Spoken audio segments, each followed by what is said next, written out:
Thanks for downloading this episode from Teachers Talk Radio. You can find the full schedule and listen back to all our shows at ttradio.org. Enjoy the podcast. Teaching is a rewarding profession, but it comes with its fair share of challenges. That's where ADAPT come in. We're not your typical trade union, but instead a modern, apolitical alternative, offering expert legal, employment and mental health support. Protection without the politics. So what makes ADAPT different? We're always apolitical and independent, specialised solely in supporting individual teachers. Our caseworkers are professionally qualified, ensuring you always get the best advice. Plus, there's 24/7 mental health support. Whether it's a simple contract check or handling serious allegations, ADAPT are here for you. Join the thousands of educators who've chosen ADAPT to protect their careers. Subscribe at adapt.org.uk today. ADAPT, supporting school staff, protecting careers. And I hope you're well as well, sitting comfy and ready for Teachers Talk Radio's Tuesday Late Show. That's what we're here for. That's why we've all gathered. And I can see actually my guest for this evening has already popped in. She's ready and raring to go. So Ray, good evening to you, especially this evening. And I will come to you very shortly for this evening's topic, which is all about, well, teachers who have either stepped down from leadership or just have never fancied it. So we're going to get involved in that in a moment. But as we're back doing my traditional show format, because 2 weeks ago, I believe it was, I spoke to Adrian Bethune about his book, Wellbeing in the Primary Classroom. And that, I believe, in fact, I know for a fact, has been podcasted. So if you'd like to go back to listen to that, he's one of the nicest people in education. And I don't say that without, sort of really understanding that is the case. The book Wellbeing in the Primary Classroom is also well worth a read as well, so please do go and check that out too. Being back to my traditional show format, I normally start, I have done in the past, those of you who are familiar with my show, with kind of what's gone on in sort of my week in education. I think it humanizes me, and it kind of also sort of makes the rest, well, hopefully makes the rest of you feel that actually your life is, maybe just as mad as mine, or your teaching life especially. I just think it's quite nice to share, and also to make you feel that you're not the only ones going through this absolute madness. I'm back down. I say back down. I'm in year 4 this year. I haven't taught in year 4 since I left the UK, coming up for 3 years at the end of this month. I'm based in Greater Lisbon in an international school, and I've been in year 5 for the past 3 years. So it's actually quite nice to come down a year. I feel like year 4, and you may disagree with me on this, those of you who are primary teachers, it's kind of the last year before the attitude really kicks in and you start to get that slightly surly attitude from some of them. I mean, it might be wrong. You might have had year 5 classes who are absolutely delightful. And to be fair, the 3 that I had were interesting and different and delightful in their own way. But there were certainly moments of attitude that crept in at certain points in the year.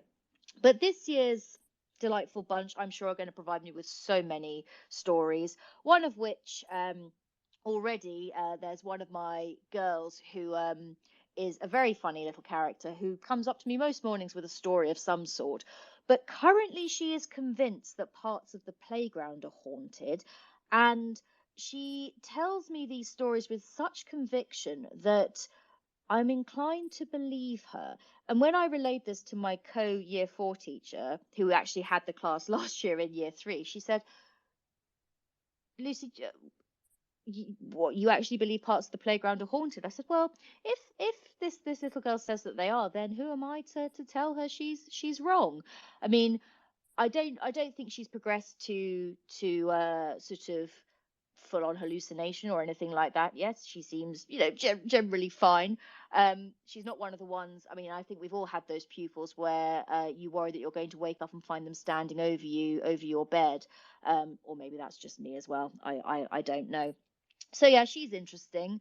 Got a few little characters in there. Some of them are just hyper and animated, and it's actually, you know, good to see that they're kind of ready and excited by school. And others are going to need some work. They're going to need some jollying along, but we're in it. We're up for it, and you know, they're just, yeah, they're good fun. But I don't think, I mean, I'm sure there have been weird and wonderful things that have happened already. I have to say, I do try and start the day with a morning challenge, and some of them have been sharing fun facts with me that they want to include with this. And some of the fun facts they've come up with, I've had to corroborate, because we've got to be careful what we share in this day and age. But actually, large numbers of them have turned out to be true. Like, for example, and I know I'm deviating wildly here, but I will get to the point of my show in due course.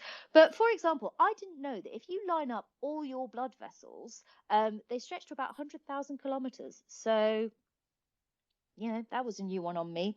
The other one that was really interesting was that apparently Romans used to use birds to predict the future.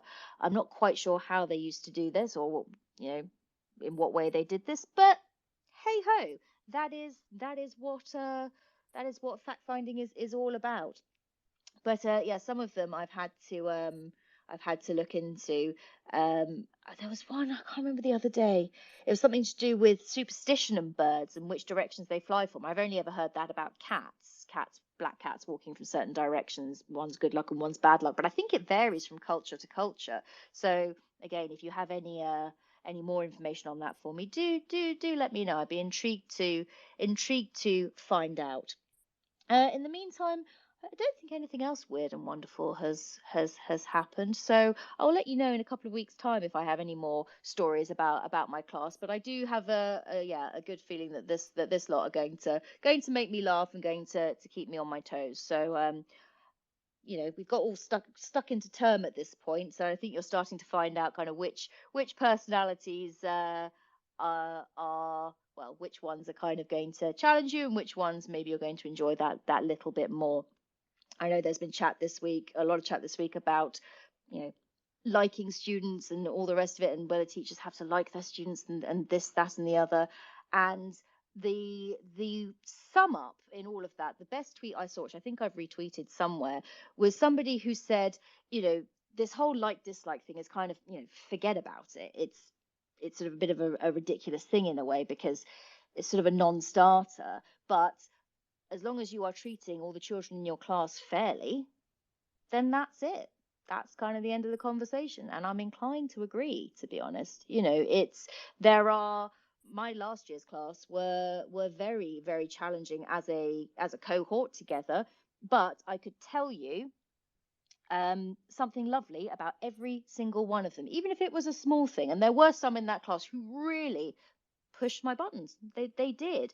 But I made sure that I focused on those positives, because that is what you do as a teacher. That is what you set yourself up to do. And I think as long as you are doing that, then there is no further conversation that needs to be had. But once again, I am digressing. So I think we should probably crack on with this evening's proceedings. And I can see Ray is waiting there very patiently. I will come to you in a moment. So this evening, I wanted to talk about leadership. I wanted to talk about those who are not interested in it, full stop. And you can see the title of the show this evening is Teachers Who Just Want to Teach. I am one of those teachers. And once again, as with many of the shows I have done in my, I think it's been over 2 years now at Teachers Talk Radio, a lot of them, and I always sort of apologize for the self-indulgence, but at the same time, I kind of think, you know, it's if it's on my mind as a subject matter, chances are it's on other people's minds as well. So I roll with it. So for me, it's something that's kind of not really of great interest to me for a variety of reasons. But then there are also people out there, or teachers out there, who have taken on these roles with the greatest of intentions, coming from the highest light, and for reasons that we'll hear. I know Ray's going to share her story with us this evening, which I'm very grateful for. And there are stories that have been shared with me as well via Twitter, and also I will share Hectic Teacher's story a bit later on that she's very kindly allowed me to share with you all with permission. It's it's an interesting space. And when I looked into the research on this, there were a multitude of reasons that came up, some of which I identified with, and just kind of going through, and I'll try and remember to post my show notes. I've got to get back into the habit of doing that, of where I'm getting my information from. So if you are interested, I will try and remember to post those at the end of the show. But from what I found in my ever deepening research rabbit hole, was that a lot of the time now, particularly, teachers aren't interested because of the admin that comes with it. Our jobs on a day-to-day basis are hard enough, whether you're primary, secondary, teaching assistant, whatever it is you are doing. It's hard. It is a full-time job. It is a commitment. It is, I mean, however you want to describe it. And often when taking on certainly middle management, it's almost like taking on another full-time job on top of the job you already do. Then add into that the fact that, often, as is the case in places I've been before, when you're competing for middle management positions, yes, you're competing against colleagues who then are also your friends. Ultimately, someone wins out, as it were, and that can have an interesting impact on relationships. I certainly went to a talk recently that touched on this, that it can be very difficult to maintain those friendships and those relationships once one of you effectively becomes more senior. So there is all of that as well.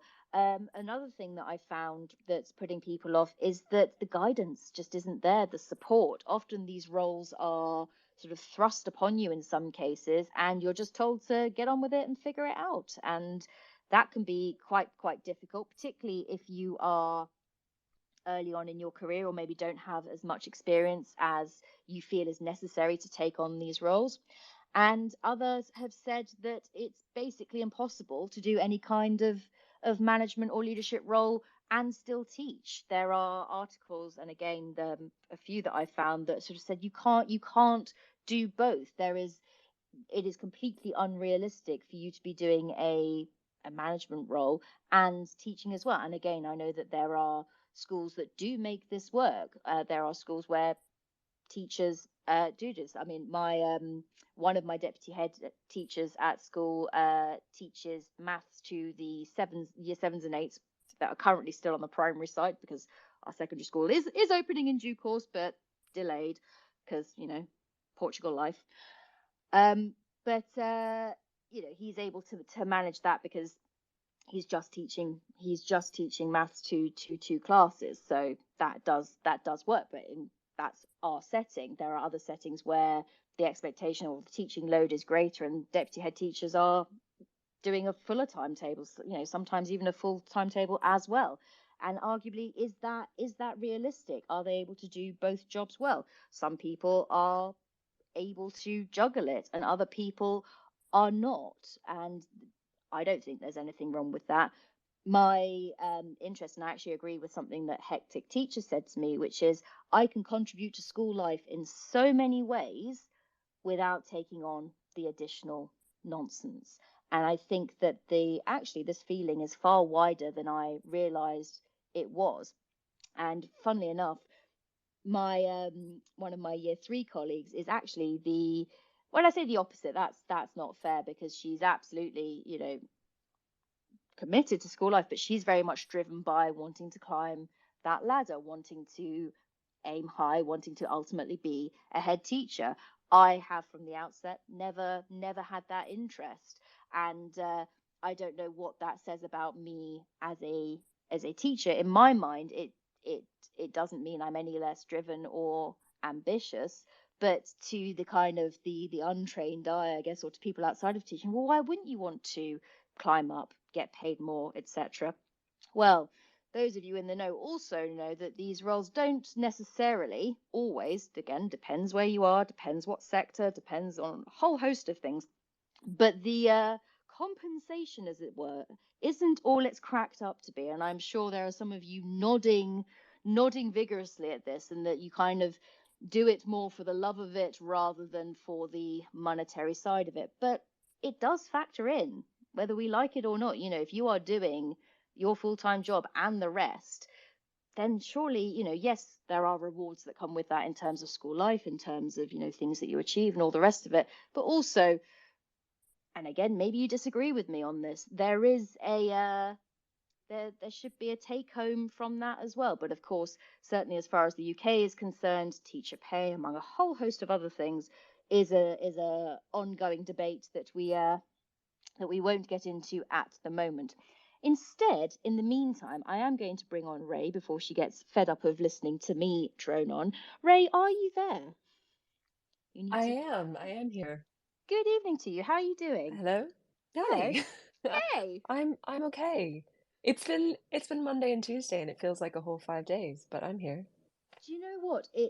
So many people have said, and I'm fairly sure we all said this at the start of last academic year, but the sort of sentiment seems to be that I've never felt this tired this quickly in a term.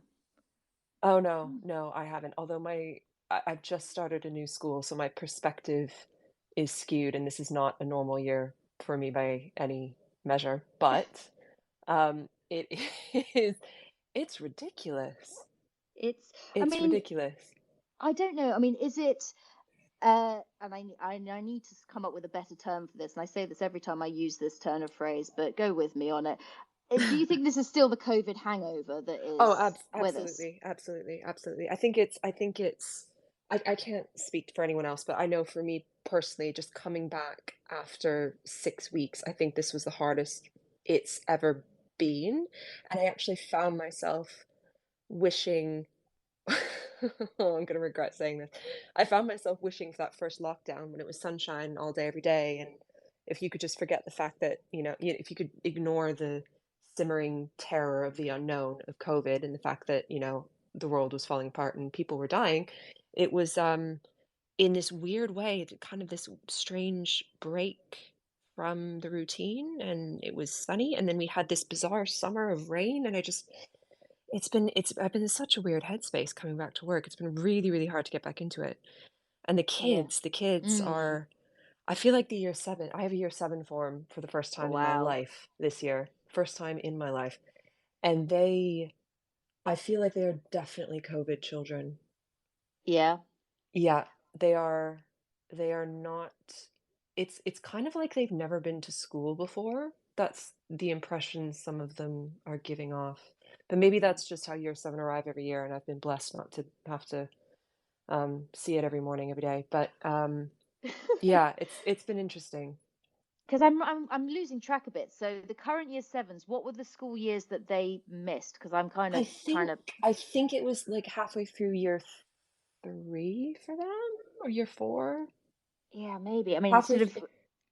I think it's halfway through year three because it'll be 2020, and that'll be 4 years ago in March, right? So Yeah. yeah, Yeah. So that would check out. Yeah. So I'm because not a that's what maths it's. teacher, sorry. No, But I mean, I should. I pride myself on my primary math skills, so I should be able to do that far more easily and yeah. quickly. But yeah, so yeah, but I mean, all the years that were missed, of course, were formative, and so yeah, and yeah, to miss because year three, we were talking about our year three cohort are the interesting cohort in the Mm, school, in that it's three mm, classes, not two, but it's also quite a sort of mad bunch. But also yeah, that transition from two to three is enormous. I mean, yeah, in terms of moving to juniors, in terms of curriculum, in terms of a whole host of things, which of course we all yeah, we all know about. So to then miss out on that and yeah, then go back in at sort of four, year five, that upper key stage two part, that's difficult. And then yeah. yeah. So, and I mean, I can't speak for secondary, but I know year sevens, bless them, have got so much going on, and of course, they're new and you're new, so that must be a weird mix as well. Yeah, we're learning it all together. I hid it from them for a couple days and then gave up and was like, you know what, they need to know the truth. I don't know the answer to that question. I don't know the answer to that question either. Yeah, they've been trying to help me as best they can, which is very little, and I'm doing my best to help Oh, them. So bless them. we'll figure it out. Yeah. So we kind of sort of got stuck in straight away there. So we need to kind of go back a little bit here to actually introduce you properly, Ray. So can you, I do this with all my guests, can you just Mhm. introduce yourself, little bit about you and where you're at currently in your teaching career? Okay. My name's Ray. I am obviously foreign, so I'm Canadian, but I grew up in the Bahamas, and I came to the UK in 2010 to do my PGC, and was only meant to be here for, I don't know, 3 years, and I had this grand plan to teach in all these, well, I guess BU, but secondary to go abroad and teach in all these international schools, and I guess I just fell in love with London and didn't want to leave. So I've been teaching secondary English in London for like since then, um, at two different schools. And then this past summer, we've moved to Derby Oh, because wow. marriage is about compromise.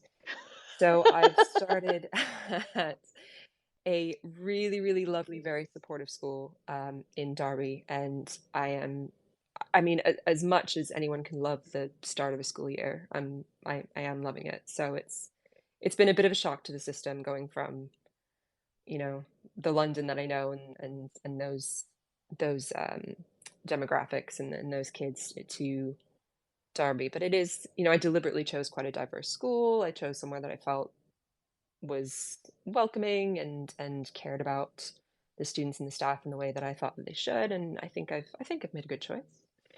So, And just a sorry, complete go side note question for you, on. just as someone who is well, has already lived in a lot of interesting places and Hmm. hails from Canada originally. How did you find the accent shift from, say, being in the South to slightly further? I'm always because my accent's so flat. I'm always fascinated by well, It's how people okay. speak. So I mean, it's Midlands, so it's not Yeah. too different, except for this weird thing they have about calling everybody duck. That's a strange one. Um, it's not that bad. I mean, my wife's from Derby, so I've been around it for years anyway, and her family and so on. So it's not that bad. And the kids, their accents don't seem as strong to me as a lot of the adults. And maybe that's because of the makeup of the school, or I'm not sure. But Possibly. yeah, it's not. I mean, it's different, but it's it's not. It's not like I can't understand them.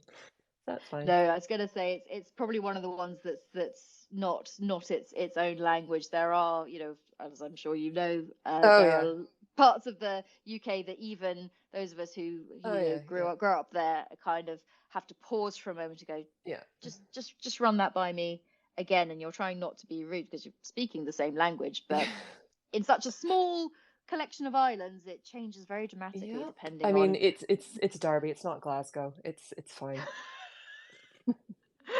Oh, I mean, I was a Samaritan for a couple of years and I did a Friday night. I used to do a Friday 9 to midnight That would shift. be the worst situation to have to ask someone to repeat themselves 15 times. Yeah. And it wouldn't matter where you were in the country, you got calls pinged in from everywhere.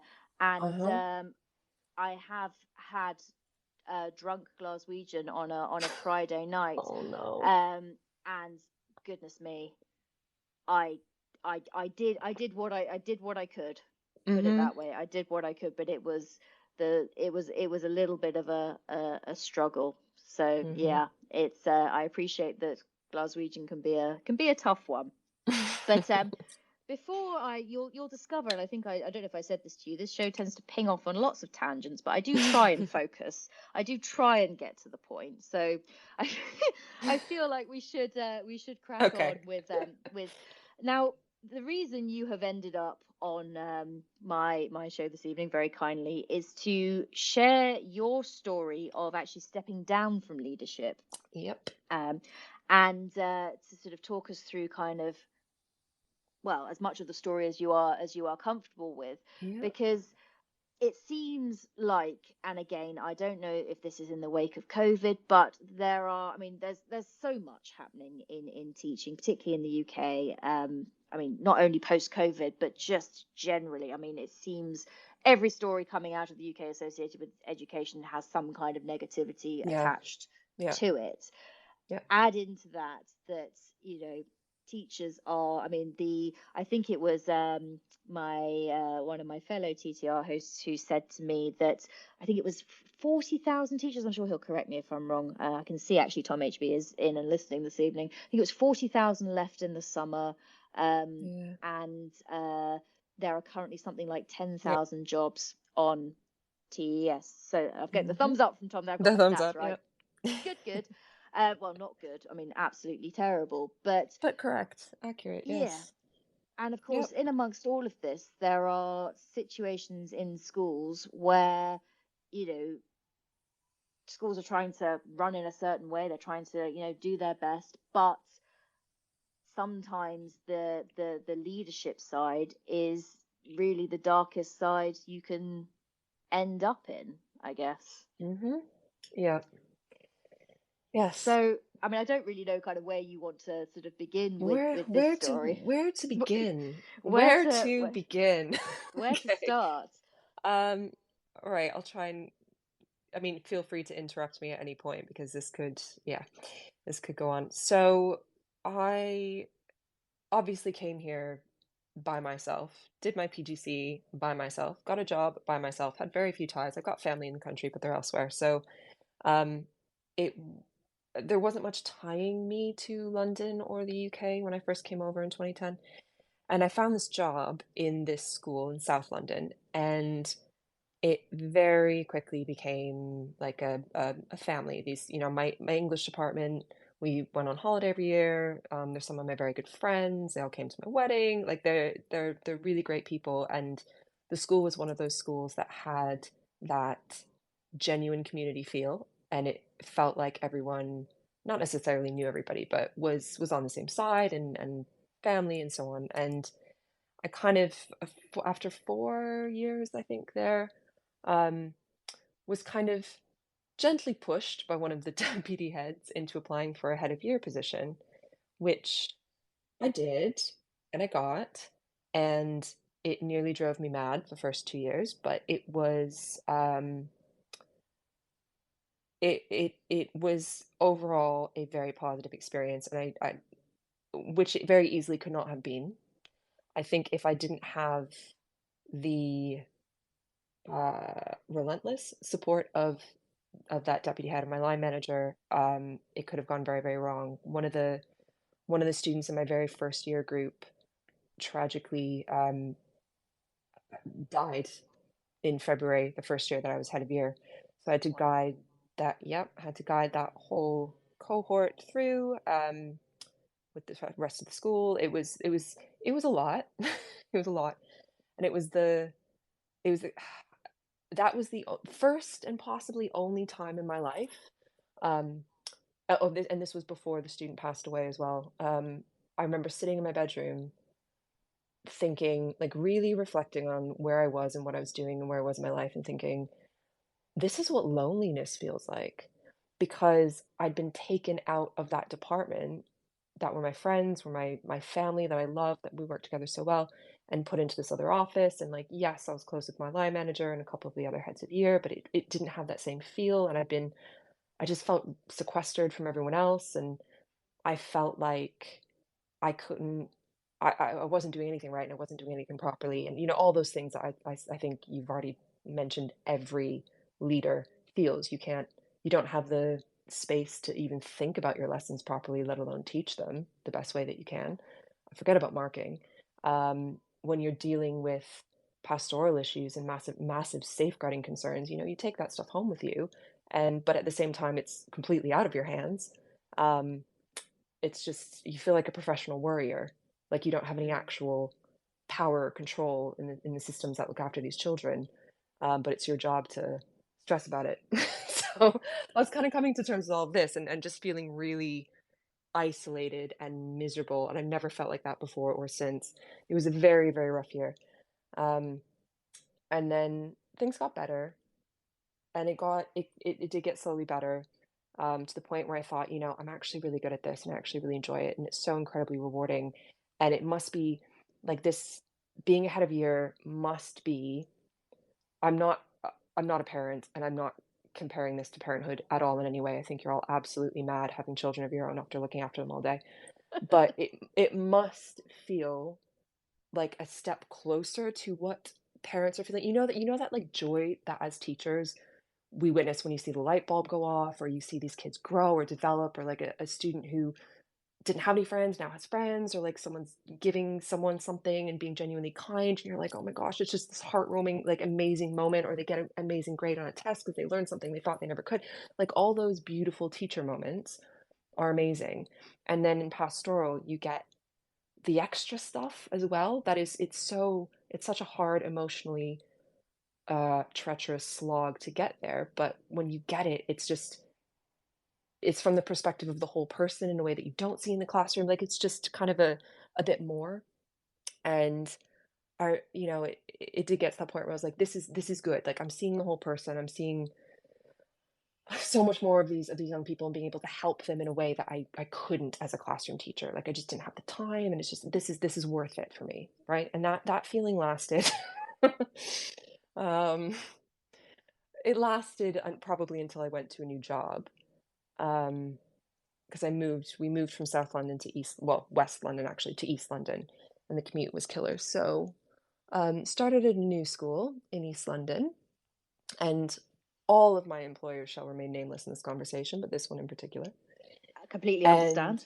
yeah, and it was um, probably the biggest mistake I've ever made in my life, because I'd gone from this environment where, okay, I'm not saying everyone at the South London school was perfect. They're not, no one is, but there was support there, you know? When we Hmm. when the new heads of year, when I started, because they changed from a system where it was non-teaching heads of year to teaching heads of year. So there were four new teaching heads of year, and I was one of them. Oh And we wow. all Okay. we all sat in our line manager's office, and she gave us this whole big talking to, and it was all very, family, support. And I'd gone from that atmosphere to something very, very, very different. And I'd gone from a place where we were all allowed to lead how we wanted to lead. We were given that autonomy. We were trusted to do the job that we'd been hired to do. We were trusted as professionals. Um, and we had a lot of freedom in how we led our students, how we led our form tutors, how we wanted the kind of ethos and culture of our year group to be within the school, um, obviously within certain parameters because consistency and so on. And I'd gone from that to essentially being a cog in a big, scary machine. And the worst thing I did was I went into an interview for an English teacher, for an English teacher position. That's what I applied for. That's what I went to interview for, and taught the lesson, got the tour, did the interview. At the end of the interview, they said, we'd like you to join us, but we also want to um, give you this additional role as what they call the head of year. And I was just so shocked by it. And I think this is exactly why they did it. I was so shocked by that. And I was also so shocked by the salary that they wrote on the piece of paper because it was inner London suddenly. Um, that I just said yes without thinking, because I hadn't been able to think beforehand because it was sprung on me, see. So you felt you were almost kind of trapped into it before you'd had a Uh-huh. chance to. Yeah. And I Wow. also didn't, Okay. it flashed in my head that I could say no to this, but then would they want me to stay on as just the teacher? And even if they did, would I have a mark against my name already? I just I just said yes. And that is the single dumbest thing I've ever done in my entire life, because I think it takes a special kind of teacher and a special kind of school for someone to go into a new institution as middle or senior leadership.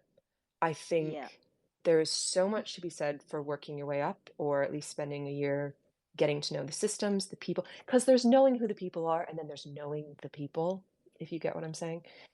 Completely. And yep, and getting to know where the classrooms are. I was getting told off in my first week because went the wrong way down the corridor and was, 30 seconds late to the room because I didn't know where the rooms were because I was new. And it was just little things like that. And you're supposed to be managing a team of form tutors and being a leader for 400 kids in a year group. It was just literally asking the impossible.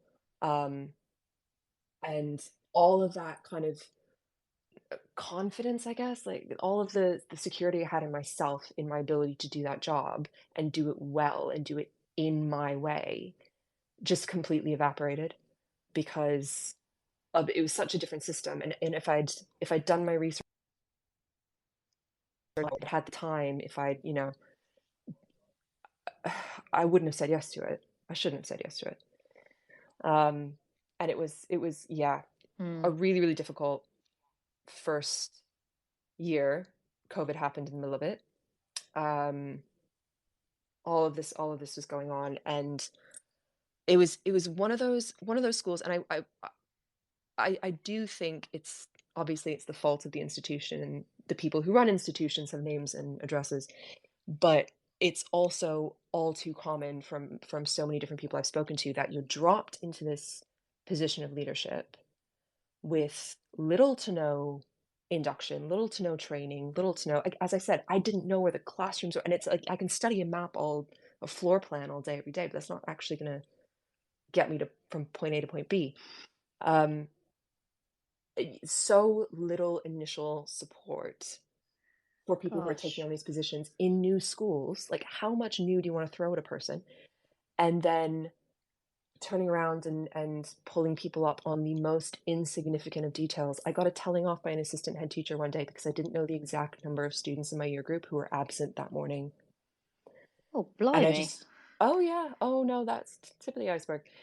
And I remember just looking at her and thinking in my head, but I was too taken aback by the fact that this conversation was happening for the words to come out of my mouth. Just thinking, the hell does that matter for? I know that doesn't matter. I know you're just pulling straws. I know you're just pulling things out of thin air just to get at me right now because that is an irrelevant no one I don't need to know that. I don't need to know that. Why are No. you like that was the kind of thing. You won't give me any support or training on how to do like the really important stuff. And yet you'll turn around and do this. It was that kind of ongoing for a good few weeks. Um it was horrible. And things didn't over the next 2 years, things didn't really improve. They improved for a bit. I kind of got into the systems, figured it out. My co-year lead helped me tremendously. He basically trains me, which is not his job and not Ray, what he can should I? have been doing. Sorry, Ray. Yeah. Can I just cut in? Was that as a head of year, Oh, or is yep. it? Yeah, Yeah, head of as a year. head of year. Yeah. Sorry, I Yeah. just wanted to check that. Yeah. Thanks. Sorry. No worries. And my co-year lead was basically doing what should have been SLT's job in like inducting me to the school, giving me any kind of guidance or training. He was having to hold my hand through things, which he wasn't getting any time or money for doing, Gosh. because So it no was one else was doing it. all happening. So, It was all I mean, happening, yeah. so you end up you come to a new school, you end up taking a role that you kind of didn't sign up for, but kind of Nope. in But in did, panic mode, stupidly, but but yes.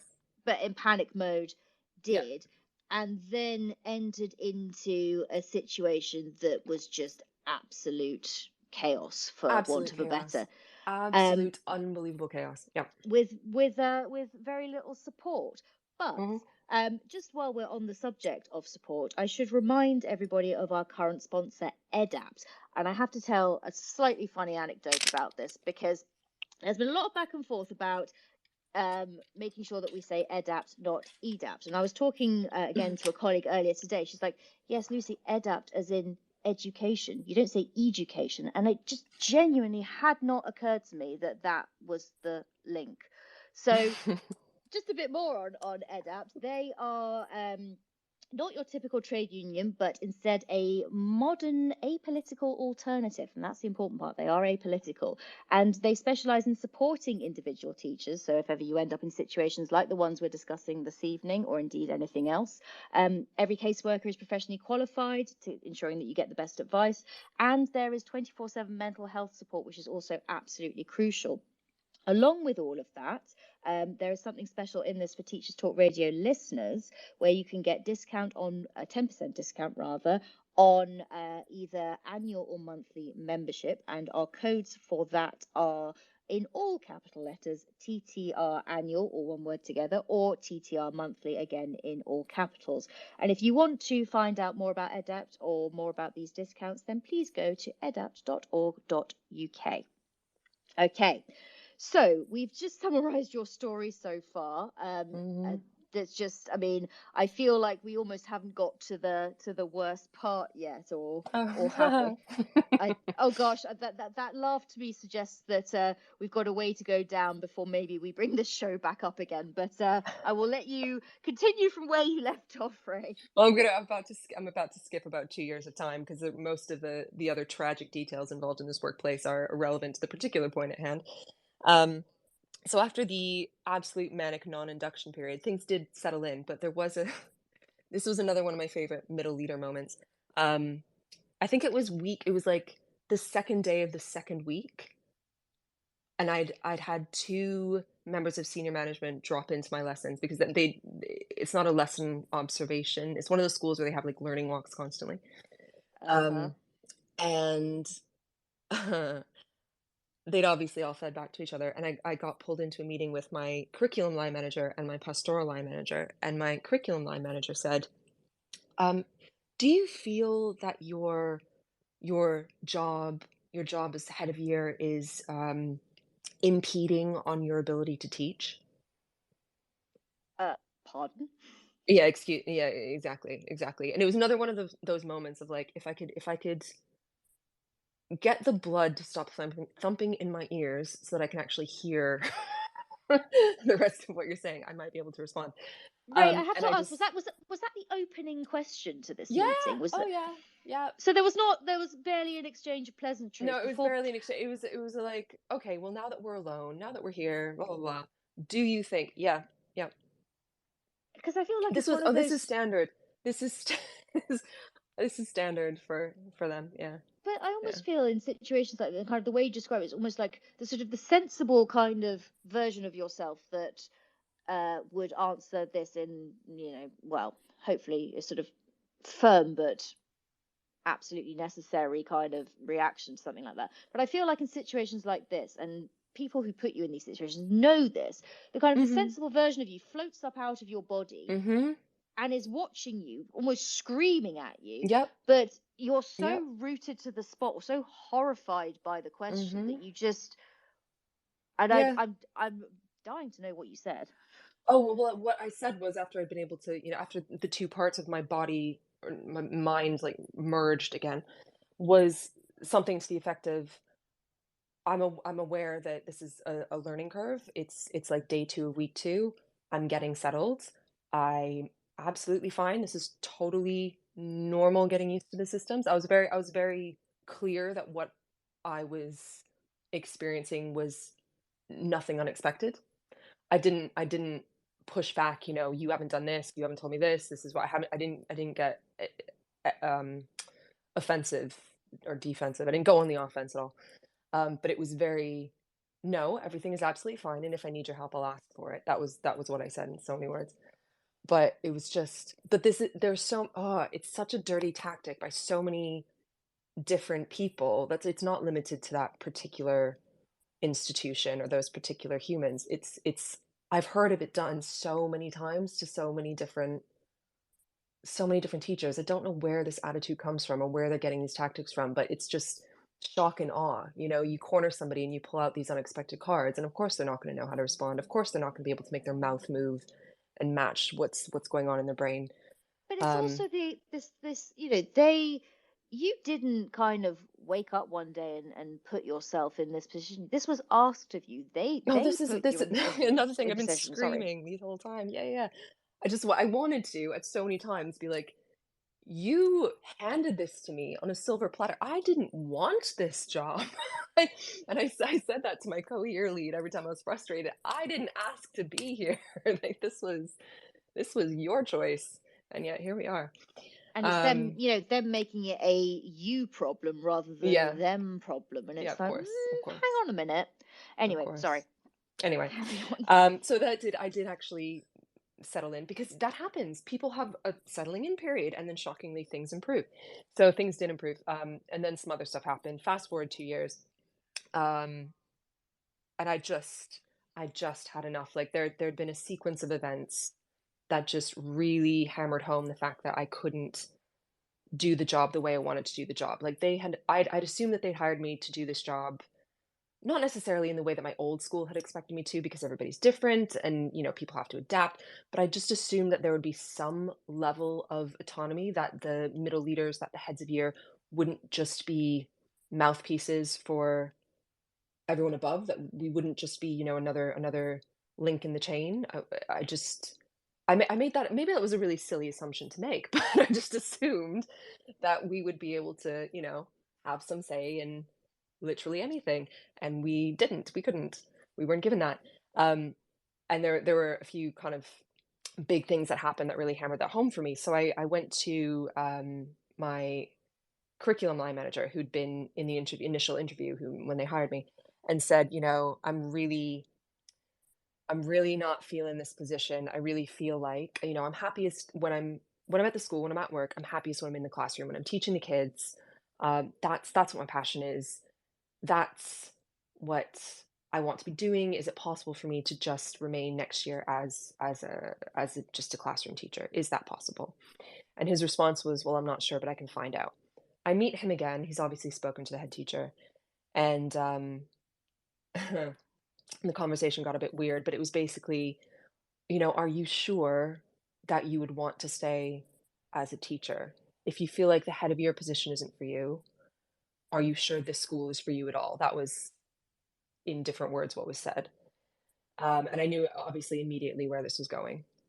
Wow. So Um, the and again, this is something that I also feel is important in this conversation. It's and this is not indicative of all schools, and we obviously need to be mindful of this. It's not how can we support you, what can we do to kind no, of yeah. do things to, let's have an open conversation about Yeah. this.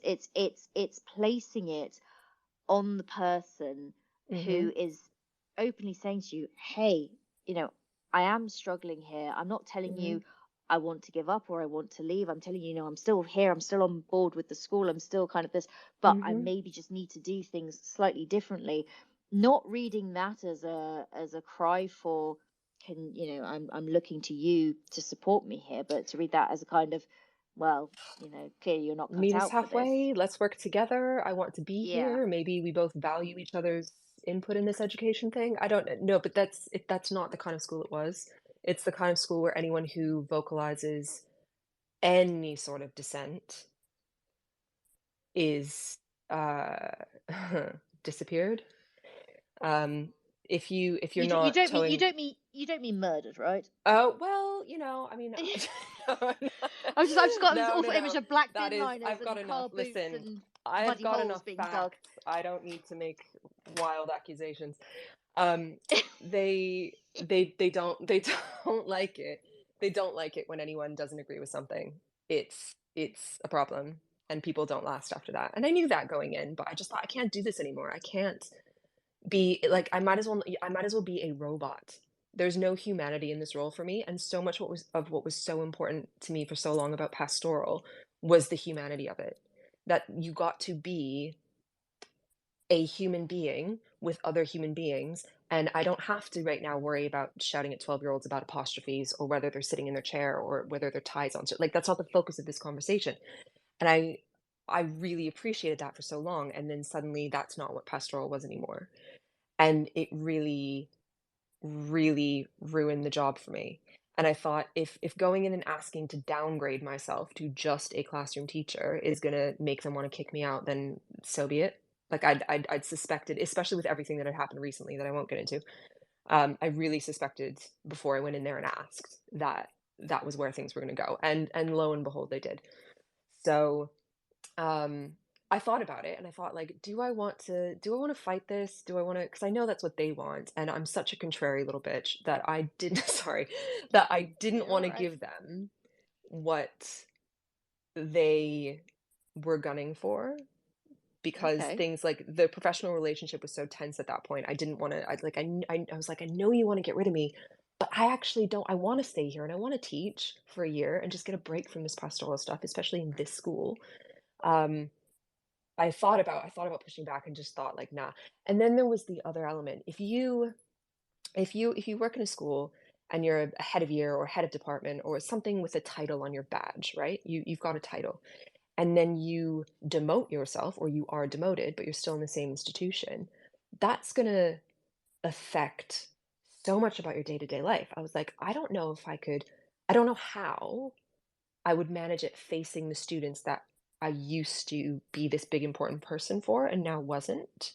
I don't know how I would engage with my coworkers that I was now on a different level to. I don't know how I would be being a form tutor under these people that used to be like I was suddenly thinking in all of this hierarchical way that I don't normally think. But And I this is thought interesting as actually, well. Yeah. yeah, No, sorry to interject again. no, I it's know I'm fine. making a bad habit of this.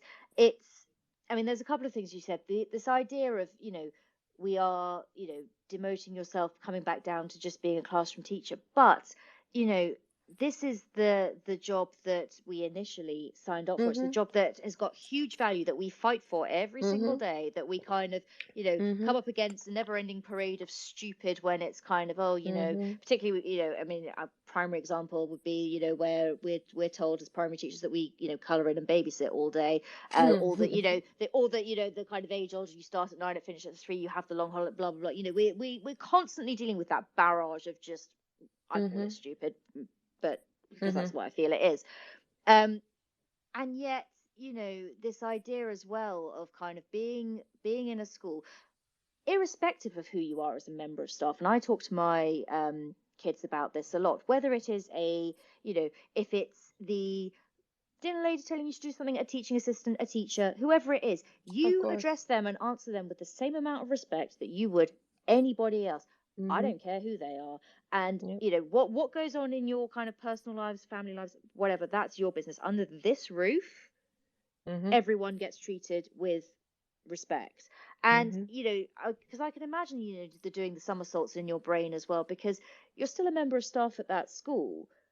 You still deserve the same amount of Of respect as course. everybody else. But of course, you're Of when course. you've come from, when you've had that, and because it is a hierarchy often in these schools, whether we like it or not. And it is, as much as there are, and I'm sure there are schools who say, it's kind of, it's not hierarchical, it's not, we kind of we're all in this together. Rarely have I seen anything other than, Mhm. actually there is the head at the top, and there is kind of, it just depends on how they manage that. They can either be, the sort Mhm. of, I don't even know how to describe it, the at the bad end of it, or there are ones who really do try and kind of make as many things conversations as possible, and aren't just kind of, you know vomiting stuff down the Yeah. line and just kind of Yeah. hoping that it happens. That was a bad turn of phrase. So okay, so just to kind of put you, because I realize I am constantly interrupting, No, going no, back no, I to need to this be interrupted. That's fine. this idea of sort of, so how did you handle that? So you did step Well, down from the role. well, no, I just turned in Oh, my resignation letter. okay, so you didn't, you I just, decided I didn't want to, and there were a few reasons. One is I knew that I really I was because of everything that had happened and the way things had gone in the past few years. I didn't want to look at some of these people anymore. I just really fair enough. I was kind of over it. Um, and but also kind of because also we knew that we were moving to Derby in a year's time, and so there was a huge part of me that was like, I just want to stay here and like and not I just want to stay here for one more year just as a class teacher. Like it would have just, better the devil you know. And there was so much good, and I had so many wonderful colleagues and so many wonderful students, and it was just I just want to stay here for another year as a class teacher. But then so much had gone toxic so quickly. I was concerned because I know obviously every member of staff and every member of the community deserves the same amount of respect, but that's not how the kids see it. No, And not I always, was I was sadly. concerned. Like I can deal with my own petty ego and having to be managed by somebody that I used to manage. Like I don't fine. But I'd never been in a situation where the students would view me differently. It just seemed like something I really wanted to avoid. And then I needed so desperately to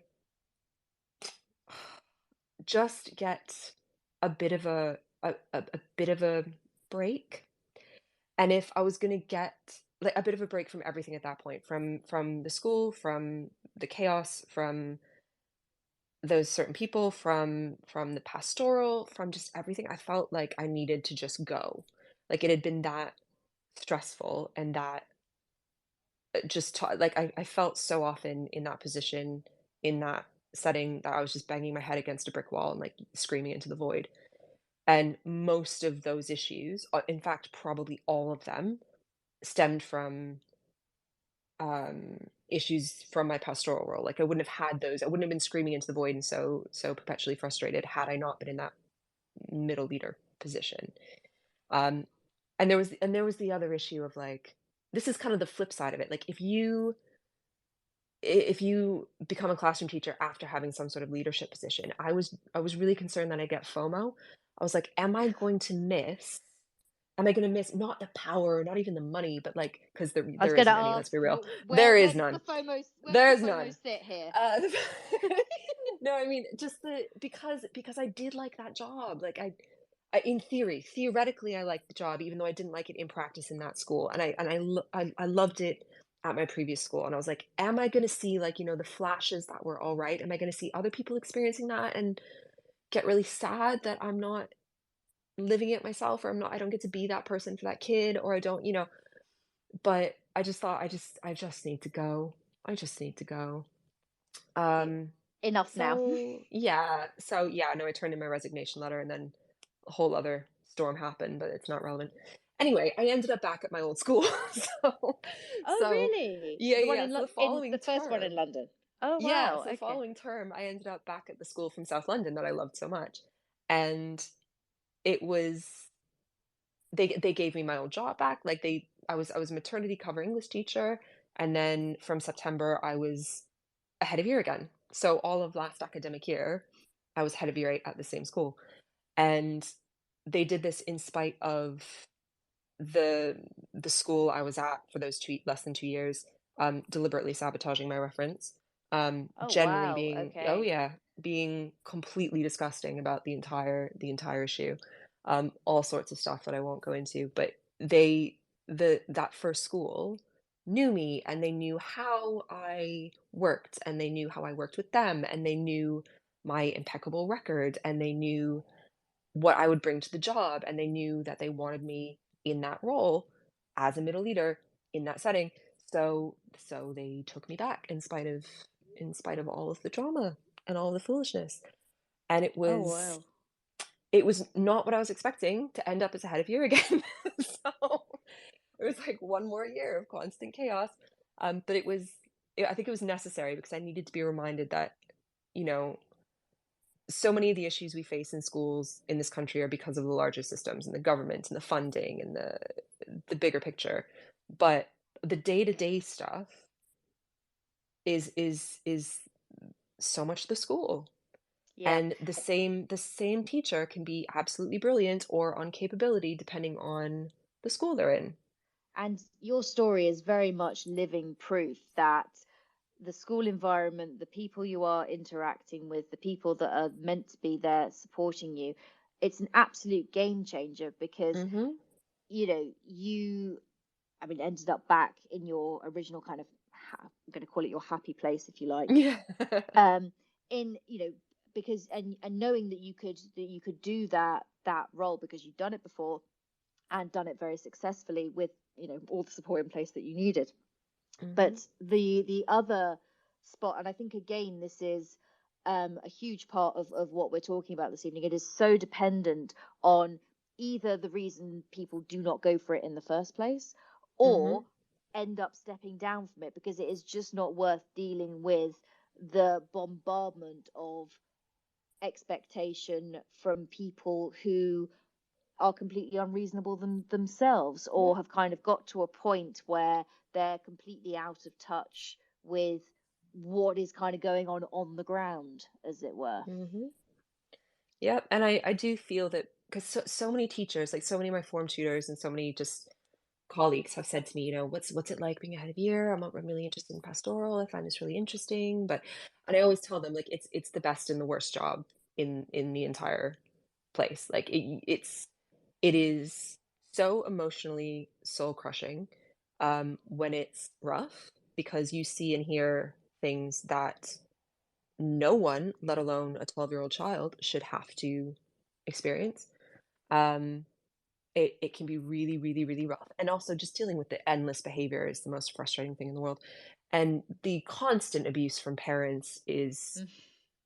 absolutely surreal. Um, but it can be the absolute most rewarding thing because you're still teaching. You're getting those teacher moments and you're getting these other pastoral moments as well that so many teaching staff miss out on. And it is a really wonderful thing. But you really gotta you really gotta know the school and trust your SLT and trust that they've got your back and that they are going to support you with things because you don't mess around with safeguarding and no For one should ever sure. be put in a position on a separate note, no one should ever be put in a position where they're hearing, receiving the kind of disclosures that you're going to get in a pastoral role and not have some sort of support yourself as a member of staff.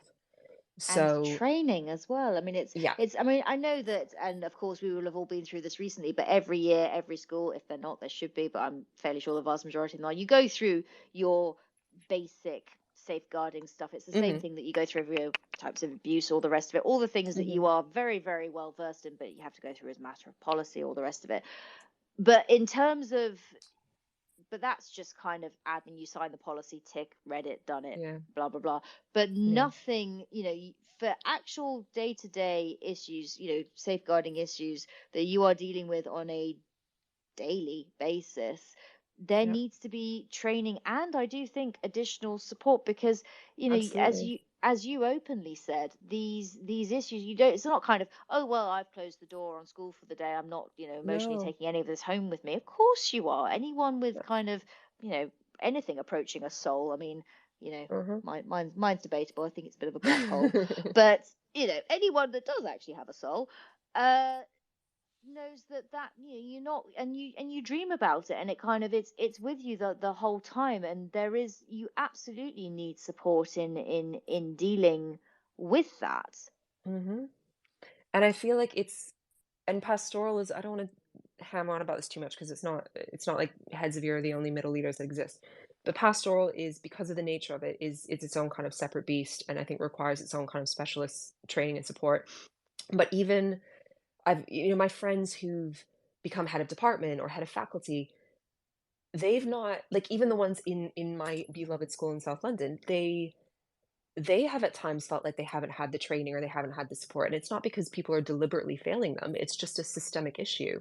That we throw these people into these situations, and we just expect them to figure it out, trial by fire, and yet there's too much on the line, and there's so many expectations, and this job is too chaotic, and they've only got, 3 hours a week to do it, and it's absolutely surreal, the pressures we put these members of staff under and Mm. expect X, Y, and Z in terms of results, but X, Y, and Z, sorry, in terms of results, but before anyone else said it.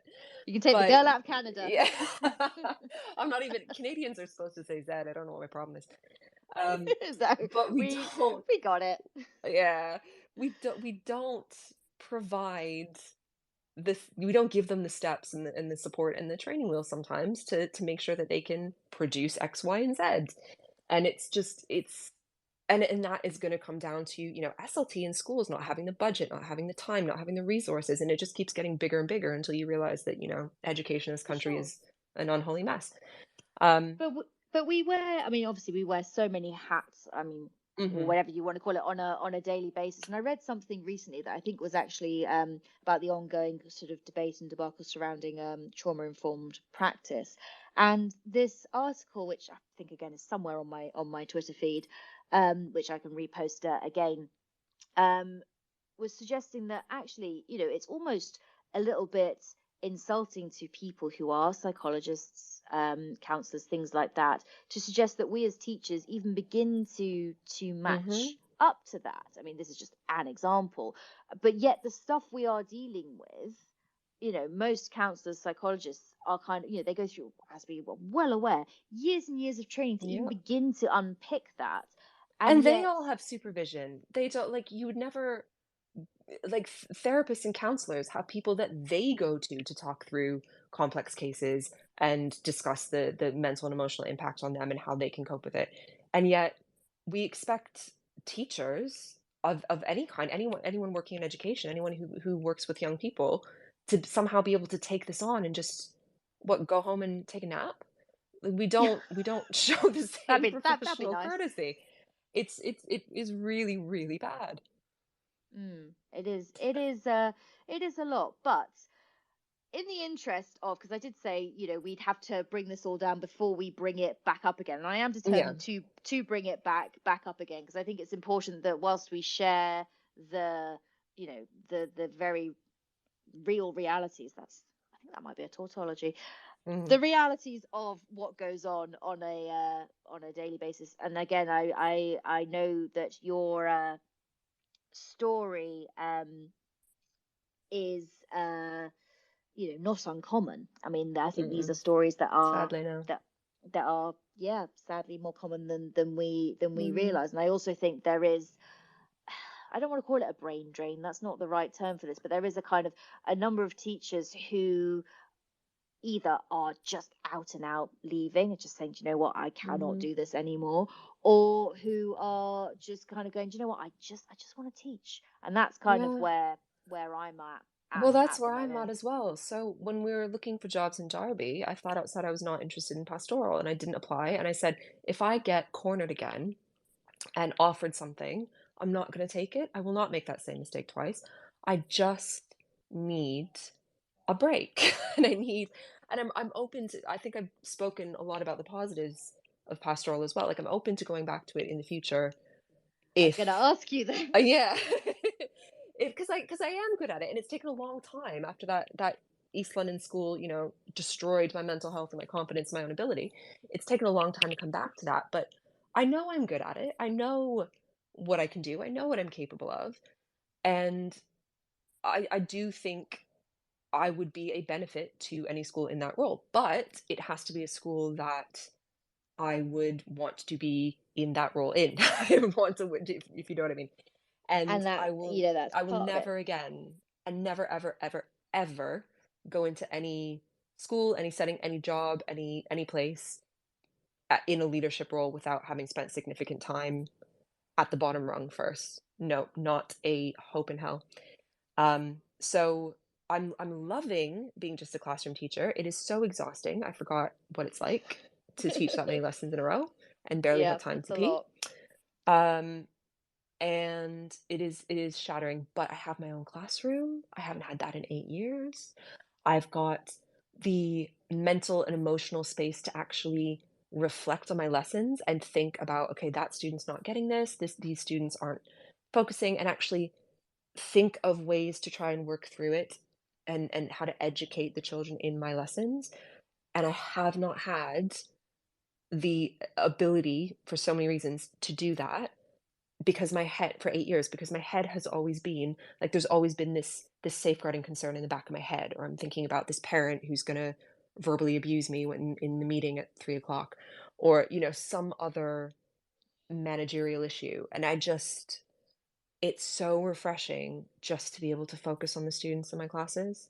I'm really, really loving it. And the fact that I've got such a supportive school right now that recognizes, all of my experience and what I'm bringing to the classroom and also what I'm bringing to the whole school. The fact that they're there and they're supporting me in this and they know, everything that's happened. That's really comforting and it's really helpful. And I think I'm going to enjoy the rest of the year not having to worry about pastoral stuff. There's one of the heads of years in the English department as well, and she just walks in the office, and it's at the point now I just laugh. I just laugh at her, and she looks at me, and she laughs too, exhaustedly.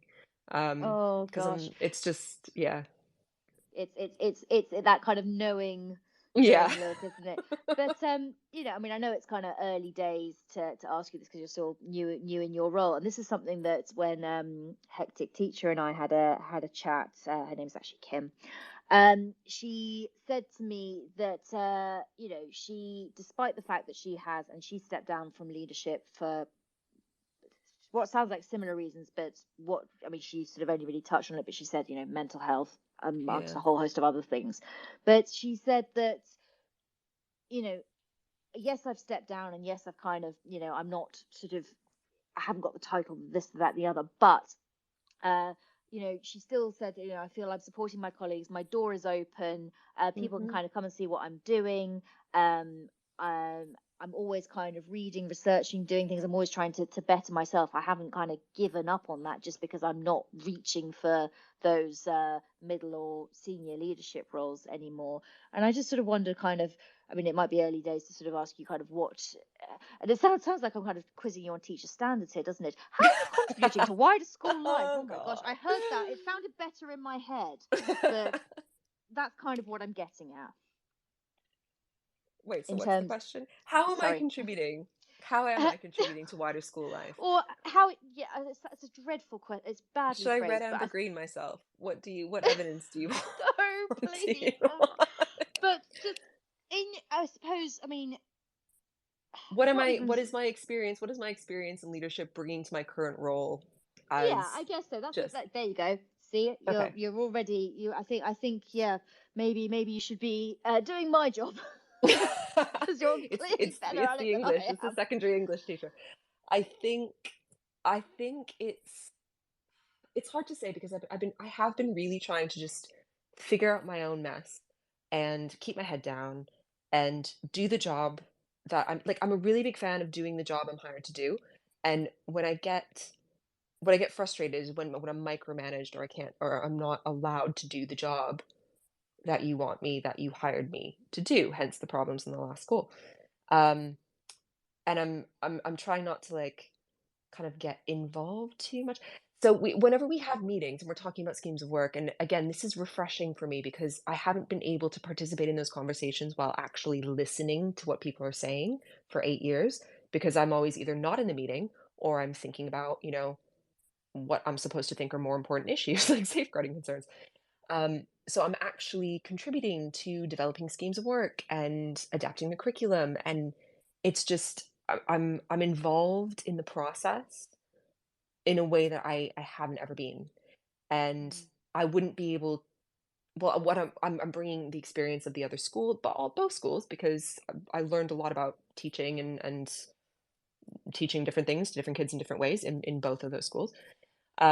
I'm bringing that experience. I'm bringing my over a decade of educational experience, and people are actually listening to it and valuing it, and that is such a wonderful feeling.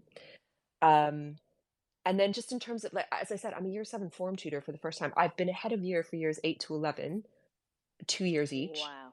Wow. Um, I've had my form.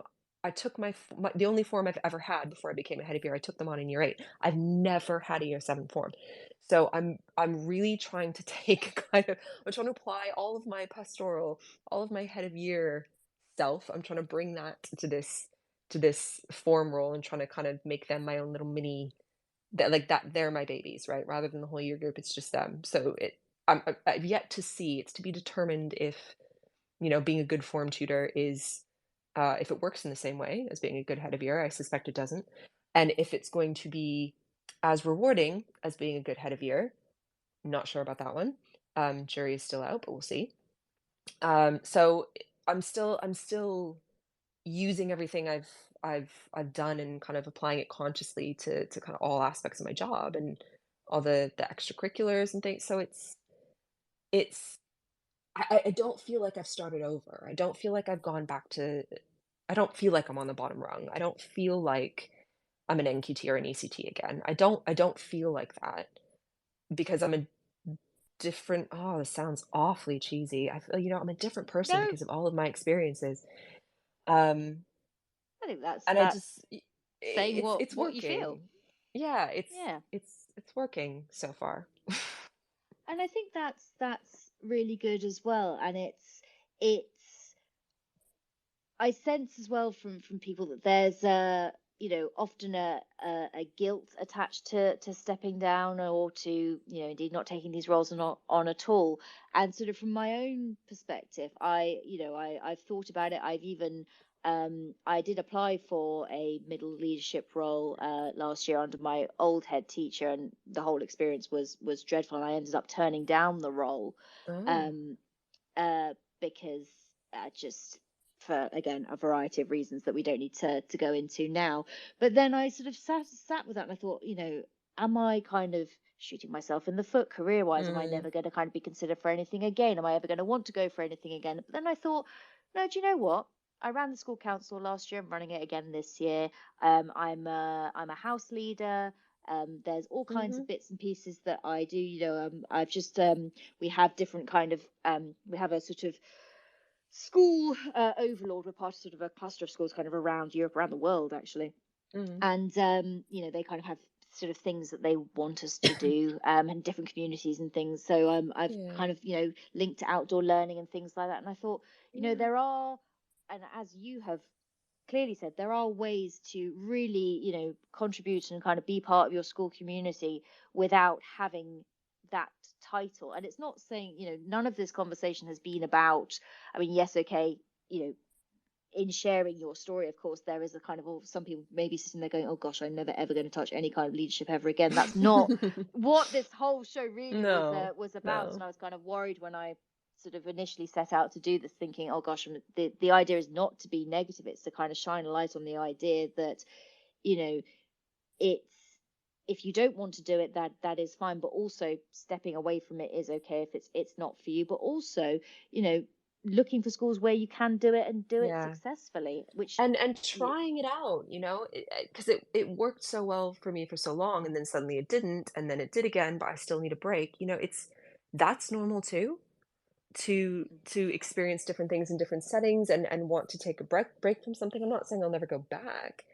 It just, change is as good as a rest. I've got a whole different set of problems now that I'm enjoying solving, and and and I just need a bit of a respite, and that's okay. And I don't anticipate that being a problem. Well, let me put it this way: if I ever interview at a different school for, well, I wouldn't interview at a different school for a head of year position. Said I wouldn't do that again. But if I ever go to a different school, or if I apply for a head of year position at this school, at my current school, I don't anticipate having a problem explaining any of that to them. That kind of leadership gap in my resume, because to me it makes perfect sense, and hopefully it makes sense to other people as well. All of the reasons I've just covered, it's okay. And any school where they would look at that, and look at someone who's taken a break or step back, or, oh, heaven forbid, decided to actually focus on their teaching when they can give 100% to it. Any school that looked at that and thought that was suspect, or somehow a problem or a red flag, that's not a school you want to work for. So I'm okay and with I it. Yeah, and I think that's really important advice as well. It's to, because at the end of the day, we're the ones that have to, lie in bed at night, look at Hmm. ourselves in the mirror, live in our own heads, however you want to describe it, and we have to be at peace with that. And of course, there are going to be, when you kind of do these interviews, which, by the way, most of which have lost the plot. Again, that's a whole other show or discussion, where I mean, some of these whole day interviews, I only ever did one, and I came away from it in tears and vowed never again. And that was before I'd even kind of, that was just after I qualified. But anyway, that's Yeah. another story for Yeah. another day. Yeah. This idea that we are the ones kind of forging our own paths, leading our own lives.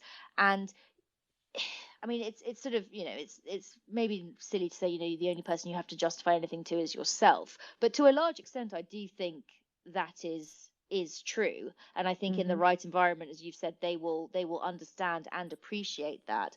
But also, coming back to this idea of just being a class teacher, I think that almost kind of needs to die a death as well. That idea of Hmm. you are just a Hmm. teacher. We are Yeah. highly qualified people, highly, and you're an example, is highly experienced. We bring so much to the role of teacher Hmm. without kind of the rest of it you know, just that role is phenomenal. And of course, Hmm. there we, as I said earlier in the show, we are constantly fighting the daily battle against the parade of stupid from the media, from the Yeah, general public, and it's not everybody, but it's, but it's a it's lot. it's a constant barrage, It's a lot. and Yeah.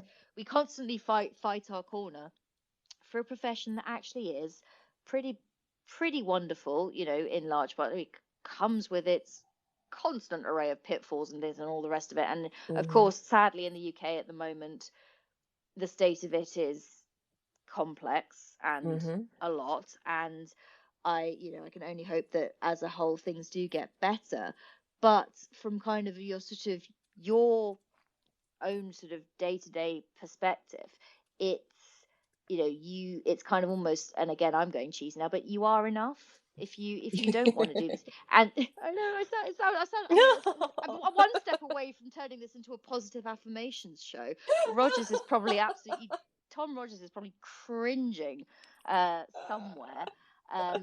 Sure, I'm sure other people are kind of dying a bit inside, going, "Please don't say anything soppy anymore." But it is true. I know these things and these comments are naff and all the rest of it. I know we laugh about it, but the But the it's reality is true. is this is what we are living, and it Yeah. it is you're not any less of a teacher No. because you don't want to do these things. But equally, in the same vein, if you do want to go for it, you need to be, well, I was actually going to say, ask you more of this sort of your advice to people considering middle management, or considering stepping up into it, whether it's head of year, head of subject, whatever it may be. Hmm. Those certainly more those middle tiers rather than, I suppose this could apply Yeah. to deputy headship and headship as well. I mean, I guess why not? Yeah. But Well, if you were I going to, feel yeah. like, sorry, I was just gonna say, I feel like people who are moving into SLT territory, they've got, like, that's not something you do just to try. I mean, anyone I've spoken to who's on SLT, anyone I've talked to about this or similar issues, it's always clear. They've either said directly, or it's very, very clear that that's been the goal, or it's a step toward another goal. Like, they're the kind of people that want to be at least a certain rung on the ladder, or they want to be in that position to try and make particular, like, affect particular changes in the institution. Like, you don't you don't do that unless you've got specific reasons for it. And I feel like that has to come from the individual. It's one of those, I mean, this is just my viewpoint, but I feel like you have to be driven to do that. It's not something I would ever suggest, having seen some of my very good friends really struggle with and be very successful at SLT stuff. I feel like that's got to come from you, and you've got to have your own reasons for it. But I feel like anything middling, any kind of head of head of department, head of year, head of faculty, um, the head of house in some schools, it is the kind of thing that, like, you never are going to know if you can get into the flow of it, if you can enjoy it, if it's going to be rewarding for you, if it's going to be worth it for you, unless you actually do it. And I think it is the kind of thing you can kind of dip in and out of without enormous repercussions. I mean, I've yet to experience huge ones, although I would still be wary of stepping down within the same school. That would still make me nervous, but it would make me a lot less nervous in this great school that I'm in now than it would have in the horrific school I was in before. I think I think the first thing, which is what I did when I was kind of pushed into the head of year thing initially, was just speak to as many people in that role in as many different institutions as you possibly can. Like, we've got, like, my go-to for talking to teachers or finding teachers in particular positions is the union WhatsApp groups that I'm in. I'm in a bunch of different WhatsApp groups for my teachers union, like location, et cetera, et cetera. And that's a really good way to get in contact with people. Obviously, there's Twitter or whatever it is these days. There are so many different ways of contacting teachers in those positions across the country or around the world. And you need to speak to people from different settings to get the full picture, and speak to more, as many as you possibly can, and that's going to give you a clear idea of, like, what the daily life is like.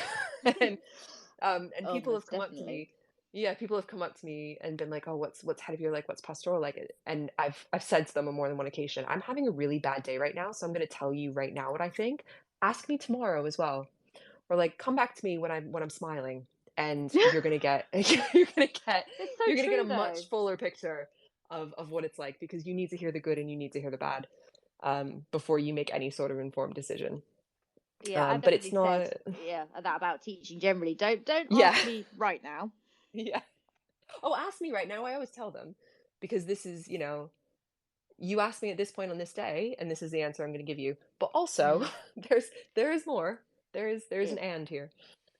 So Yeah. getting Uh, the full picture and talking to people, I think, is super important. oh, most definitely. Well, I think that that is a great point to pause our conversation for now, although I could go on and on and on. I wish we had more time. And Ray, I'm sure you will be back again, either listening in or guesting again, or maybe even, you never know, hosting one day. Um, But thank you so much for very openly sharing your story, your thoughts with us, and everything. I really do truly appreciate it, because I know it is a difficult thing to do. Certainly when you're talking sort of about dredging up some of the negative stuff and some of Yeah. the more some of the sort of harder experiences that you've been through. So I know that Yeah. I and the listeners do appreciate it an awful lot. So thank you so much for also letting me constantly interrupt you for the last hour and a half as No, well. it's fine. I told you. You got to interrupt her. It's going to go on forever. Well, It's I fine. appreciate it, and please do come back anytime. And yeah, it's been absolutely fabulous to talk to you. Yes, thank you So, so much for having me. oh, anytime. So Ray there talking about her experiences, well, being in middle leadership or in head of year role, stepping down, going back in, and at the moment, well, we're going to try and step away from just class teaching, but at the moment enjoying the experience of being in the classroom teaching, and all that involves, because you are never just a teacher. Let me tell you, never just a teacher. Just a quick reminder that our sponsor for this show is EDAPT, who are kind of an alternative to a union, really, and they are apolitical and independent, and they specialize in supporting individual teachers. If you are a member of EDAPT, you get an individual caseworker should you ever need them, but hopefully you won't, as well as 24/7 mental health support. And if you want to know more, you can go to edapt.org.uk. Please do also bear in mind that TTR listeners get special discounts at the moment, either on annual membership using the code, all capital letters, all one word, TTR annual. Please spell annual correctly. It's got two N's, which I forgot about earlier. Or TTR monthly, again, all capital letters, all one word. And that will get you 10% discounts on either monthly or yearly memberships. Any other life happening? Let me think about this. Oh, I suppose I should tell you what I'm up to in 2 weeks' time when I'm back on TTR's airwaves again. In 2 weeks' time, I'm going to be talking about something that actually one of my fellow TTR hosts put in my head. It was Brent Poland. So if you're out there listening anyway, Brent, I entirely hold you accountable for this next show, which is all about sort of a mixture of things, really. The future of classroom teaching, the future of schooling, and how, has education got to the point where we're just kind of trying to adapt it to, always everybody having an opinion, so it's just kind of to suit themselves rather than actually being part of an institution, actually wearing uniform, actually kind of going somewhere every day. Is this something that actually ultimately is going to survive going forward? And I think it's a really interesting discussion to have. So that will be in a couple of weeks' time at 7:30, and I'm looking forward to it. So if you want to come on and share your thoughts with me on that, you're free to do so. Send me a DM, or indeed send the Teachers Talk Radio account a direct message, or indeed if you have any suggestions of shows you would like to hear, or things that you would like to hear discussed. It might not necessarily be me, but one of the other hosts might take up the mantle on that for you. And on that note, what I should say is, if you fancy sitting in the chair, which is actually your sofa or any comfortable space in your own home, and hosting Teachers Talk radio shows, then also send us a direct message through the Twitter account as well, because we are always looking for people. There are always opportunities available. So if you are thinking about it, this is something I really would encourage you to go for. So you might feel a bit iffy about going for middle leadership, but you definitely shouldn't feel iffy about joining Teachers Talk Radio, because we are quite a nice bunch, actually. So we're all right. Bit frayed around the edges, bit loose around the edges, but other than that, all right, really. I think I'm going to leave it there for this evening. And Emily is Also, starting in about oh, 30 seconds. So if I you want to wasn't listen to sure. that, I wasn't go sure. over I was going there. to double check. Sorry, Well, Rog. I think she is. I think she is on in a minute. Yes, and that's over on good old Podbean, right? Yeah, so you just listen to that on the website. Or Just on go the to the website. website. Yes, I did. I should double check with you because I saw it on the schedule and I was not 100% sure. But yes, what's she talking about, Rog? Do you know? I don't know, actually.